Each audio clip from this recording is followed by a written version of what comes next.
Morning, नमस्कार, आदाब, सत श्री अकाल दोस्तों। एक बार फिर आपका अपना प्रिय डॉक्टर आदि कश्यप मुंबईचा माणूस आपके लिए लेकर आया आपका मनपसंद प्रोग्राम पॉजिटिव कर्मा।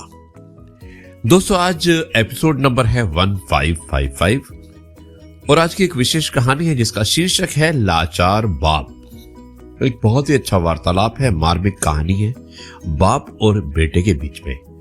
मुझे उम्मीद है कि यह कहानी आपको अवश्य पसंद आएगी। शुरुआत करता हूं इस कहानी की कुछ इस प्रकार और उसके बाद हम बात करेंगे कि आपको कहानी कैसी लगी। कहानी का शीर्षक है लाचार बाप। शुरुआत करता हूं इस छोटी सी कहानी की। किसी एक गांव में किसान इतना बूढ़ा हो गया कि अब वो खेतों में काम नहीं कर पा रहा था। इसलिए मजबूरी में वो बैठे ही बैठे अपने घर के आंगन में पूरा दिन गुजार देता। उसका बेटा अभी भी खेत में काम कर सकता था। आंगन में समय समय पर बेकार पड़े रहने पर अपने बाप को बेटा देखता रहता था और उसके पिता को वहां बैठे देख सोचता था कि बाप अभी किसी काम का नहीं है। वो खुद तो कुछ नहीं करता बल्कि उसका काफी काम में उसे हाथ बटाना पड़ता है, यानी कि बाप वैसे ही कुछ काम नहीं करता और उसे बाप के काम में भी अपने बाप के साथ हाथ बटाना पड़ता है। अब एक दिन बेटा बाप को लेकर बहुत निराश हो गया और उसने एक लकड़ी का ताबूत बनाया। उसे वो घर के आंगन में ले आया और अपने पिता को उसने अंदर आने के लिए कहा। पिता बिना कुछ कहे अंदर आ गया।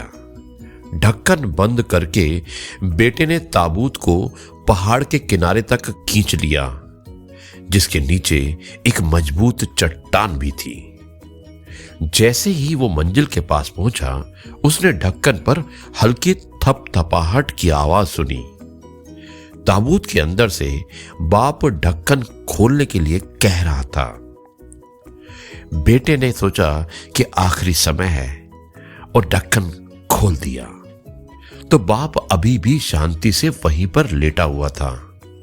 पिता ने अपने बेटे की ओर देखा और बोला, मैं जानता हूं कि तुम मुझे यहां से चट्टान पर फेंक दोगे, लेकिन जाते जाते तुम्हारे फायदे की बात बताता हूं। इससे पहले कि तुम ऐसा करो, मेरे साथ इस अच्छी लकड़ी के ताबूत को भी चट्टान पर फेंक कर बर्बाद मत करो। मुझे इसके बिना ही नीचे फेंक दो ताकि भविष्य में तुम्हारे लिए जब तुम्हारे बच्चे नया ताबूत बनाने के लिए परेशान ना हो। दोस्तों, दूसरे लोगों द्वारा आपका मूल्यांकन इस बात से किया जाएगा कि आप कैसा व्यवहार करते हैं।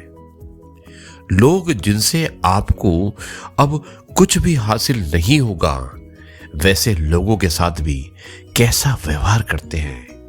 क्या आप उनके साथ समान सम्मान से व्यवहार करते हैं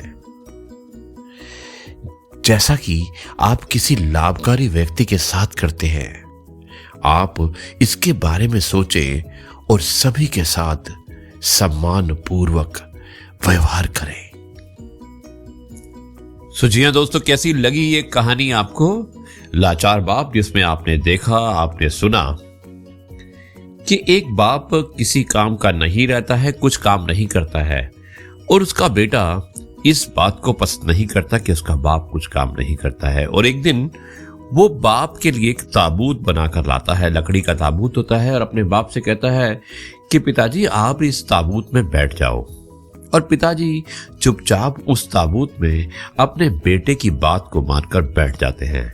उसके बाद वो उस ताबूत को एक ऊंची चट्टान पर पहाड़ पर लेकर जाता है और उसे फेंकने की तैयारी ही कर रहा होता है। तभी उसे उस ताबूत के अंदर से खटखटाने की आवाज आती है। उसका बेटा उस ताबूत को खोलता है तो उसका पिता कहता है कि बेटे, तूने इरादा बना ही लिया है कि तुझे इस चट्टान से फेंकना है, लेकिन मैं तुझे एक सलाह देता हूं कि तुझे फेंकना है तो तू मुझे फेंक दे, क्योंकि मैं तेरे किसी काम का नहीं हूं। लेकिन जो इतना महंगा ताबूत जो तूने बनाया है, इसे मत फेंक, क्योंकि ये ताबूत तेरे काम आएगा। जब तू मेरी तरह लाचार बाप हो जाएगा तो तेरे बेटे तुझे फेंकने की तैयारी करेंगे और उन्हें नया ताबूत ना खरीदना पड़े, इसी ताबूत को वो तेरे लिए इस्तेमाल करेंगे। दोस्तों, बहुत ही अच्छी कहानी थी, बहुत ही मार्मिक कहानी थी। इससे हमें यही शिक्षा मिलती है कि कभी भी हमें अपने माता पिता की रिस्पेक्ट करनी चाहिए। ये नहीं है कि अगर वो किसी काम के नहीं हैं तो उन्हें मौत की घाट उतार देना चाहिए। अब मैं इस कार्यक्रम को यहीं पर समाप्त करता हूं। कल आपसे एक बार फिर से मुलाकात करूंगा कुछ नई बातों के साथ। तब तक के लिए कहता हूं जय गुरु जी, शुक्राना।